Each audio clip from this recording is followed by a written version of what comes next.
Հայազգային կոնգրեսը մայիսի 5-ի ավականու ընտրություններում մնացել էր մենակ։ Այս ընտրություններում միջազգային ճնշում չի եղել, ընդհանրապես շատ թույլ վերահսկողություն կա, դիտորդական որևէ լուրջ առաքելություն չի եղել եւ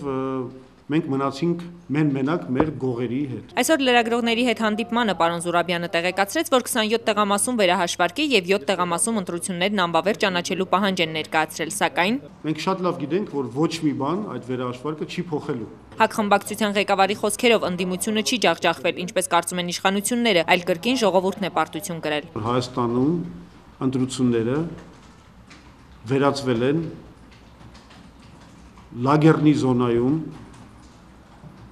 բանտարկյալների երթման արարողության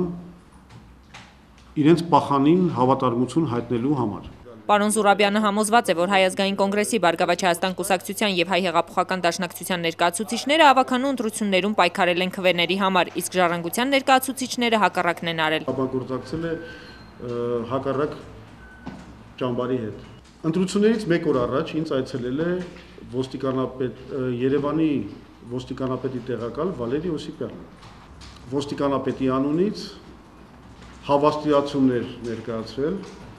որ մյուս օրը ոստիկանությունը ցանկանում է անցկացնել